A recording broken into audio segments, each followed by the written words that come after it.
There's a lot to say tonight, and there's not a lot to say. When my Rebbe, Reb Zalman Schachter Shalomi, Alav Shalom, when he was writing a book that he wanted to reach as many people as he could, he had a title that got nixed, but the title was, "If you're so universal, why be Jewish?" If you're so universal, why be Jewish? He thought it was a great title, but the publisher published it as Jewish with Feeling. Thought it was a better title. The tension between the particular and the tribal and the universal is up, isn't it? The tension between the tribal, the circle that we draw around ourselves or around our family, or around our ideology or whatever it might be, and the greater universal truth to which we adhere or somehow we are rooted in, it's so alive, it's electric. Is that we're walking through it in every moment. Not just when you show up at the Yankee game and the same person who before that was your friend but now isn't because he's a Yankee fan. The tribal, which was relegated to pockets of tribalism where full-throttled allowance was given to blood-curdling screams around your team, is now the air we breathe. It's the news we watch. It's everywhere. Whose side are you on? Who has the truth? So it's important to start the year, and this is the first Shabbat, quote-unquote, of the year, even though it isn't, but it's the first reading of the Bible, of the Torah. Tomorrow morning is the beginning of the Torah, Genesis. It's important to begin from the beginning, with fundamentals, with some series of plain and simple, just like I'm sitting and talking to you in my living room, just simple things that we affirm from our sacred literature. Good advice. Good advice. And so there will be a series of sermons beginning tonight where we're going to unpack a little bit of some of the basic fundamental whys of what we do. And we'll start with the simplest why. What is it that we're here to do? Does our sacred text have anything to say to us about what it is that is our raison d'etre? What makes us get out of bed in the morning? What's our project? What's our mission? Something Simon Sinek might call starting with why. Do we have a sacred why? As far as we can tell, when you open up the Torah, there is no why given for the creation of the world. Torah doesn't at any point start off and say, well, here's what God was thinking. Here's the idea. I have an idea. Call me crazy, but here it is. No, we don't have that. We don't have an articulation of purpose. But somewhere towards the end of the first chapter, what is called the first chapter of the book of Genesis, we have an inclination. We have something, a word that is used that will become a light motif, a light word, a word that becomes the word, the clue. When describing Shabbat, the Sabbath, the seventh day, the Torah says, "Vayivarech Elohim et yom hashvi'i." We're going to read this in a moment when we raise up a cup of blessing. And God blessed the seventh day, Vayikadesh Oto. God made it kadosh. Can you all say that? Kadosh. Kadosh. Maybe we should say it 3 times. Kadosh, kadosh, kadosh. It's an inside joke.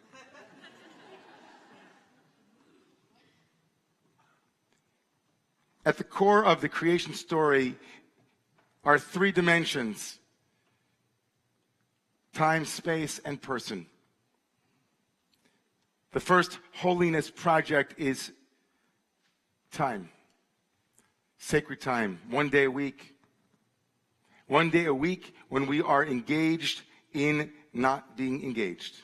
One day a week, when we model ourselves after the divine story, we stop creating, we stop doing, we stop owning the world. Allow the world to be. Shabbat is holy because no one owns it. Shabbat is holy because it belongs to everyone. Creation rests. Shabbat is not a Jewish thing. It's a universal thing. Notwithstanding 2,000 years of Jewish history that said it's only for Jews. Shabbat is for everyone. There will be sacred space that we'll talk about, but sacred person. Me, you, and the whole shebang. In chapter 5 of tomorrow morning's reading, we will hear these verses read. Zeh Sefer Toldot Adam. This is the record, the book of the genealogy of Adam. Zeh Sefer Toldot Adam. B'yom, on the day Bara Elohim Adam b'demut Elohim asauto. On the day that Elohim created humans, they were created in the image of God. Zachar nikeva bera'am. God created them male and female. Vayivarech otam, and blessed them, and called their name Adam, humans from the earth, on the day that they were created. This verse that we'll read tomorrow is the source of an argument in the 2nd century between great rabbis about what is the centerpiece of the Jewish tradition. If holiness is the most important quality, holy, to be kadosh, the holiness project, what does it mean? How does one act in a holy way? Two great rabbis debated. One said that the key to understanding how to be holy is in the verse, love your neighbor as you love yourself. Said Rabbi Akiva, "Ve'ahavta l'reacha kamocha, ze klal gadol b'Torah." That is the great and general principle of the Torah. Says Ben Azai. Says Ben Azai, another rabbi, no. A greater principle in which to hang what Jewish life or human life should be is the verse that we just read. On the day when God created human beings, God created them with a vision, with an image, with something transcendent that was beyond something universal. Rabbi Akiva sources holiness in V'ahavta, love your neighbor as you love yourself. Says Ben Azai to him, but what if you don't mind being insulted? Is that okay then, Akiva?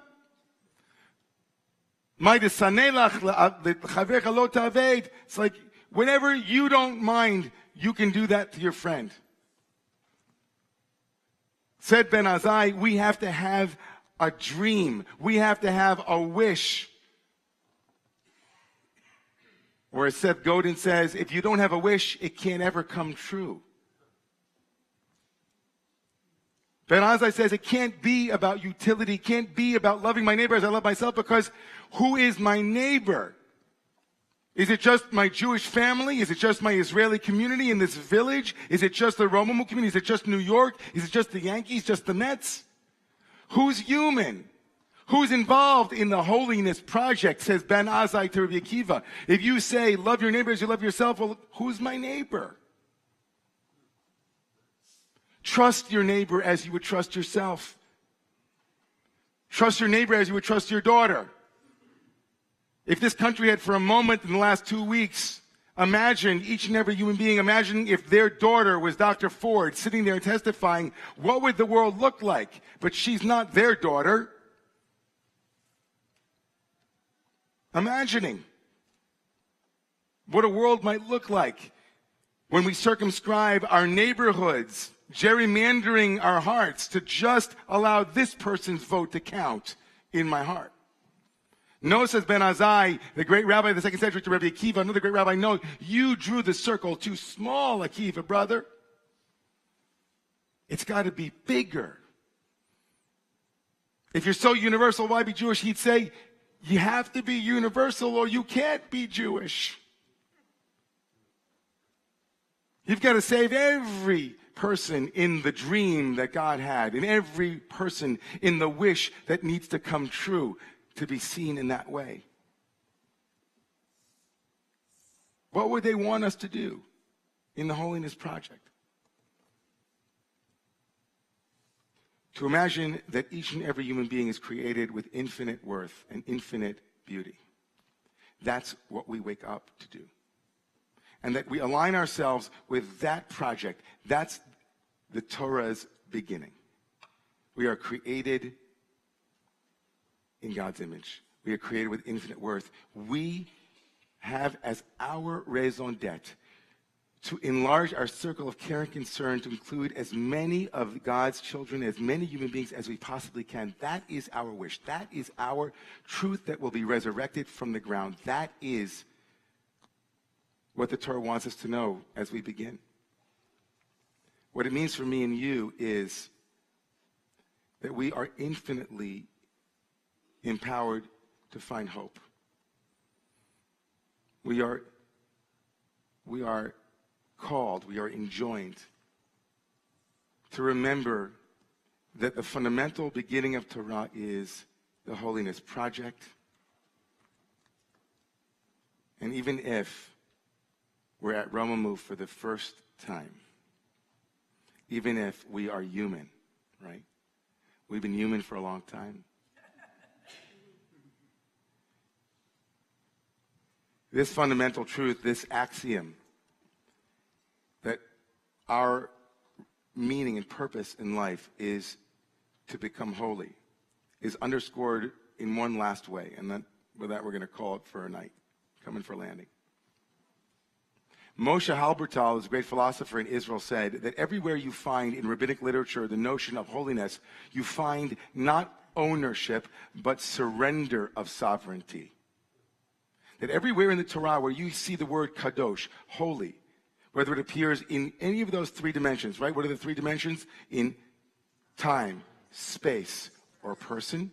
Wherever that word kadosh appears, Moshe Halbertal argues that that is a place where we are invited to not own. We have no control. We surrender. What might that look like? He said, well, on Shabbat, we're told that on Shabbat, you don't control what time Shabbat comes in. You don't control time.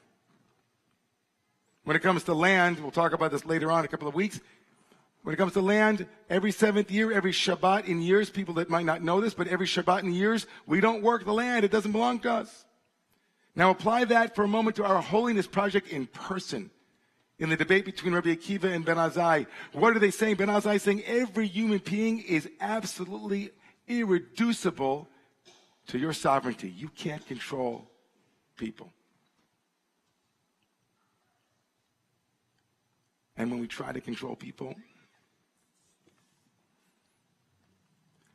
so as we stand up here tonight and as we make our way out into the world on what was a very difficult week, I am buoyed by this teaching of our tradition. That when I wake up in the morning and I open my eyes, my job is I work for the Holiness Department. I'm an employee. With my benefits are that I don't own anyone, but I accrue with every person I meet if I see them in the wish that must become true through them. I'm doing that work in the world. So why be Jewish? Good question. To be Jewish is to affirm the holiness of every human being. To be Jewish is to work on behalf of that disclosure, that revelation. Seeing people, honoring them, removing sovereignty from and ownership over. That's the work. It's not hard. Well, let's put it this way. It's not complicated. It's just hard. Let's rise for that.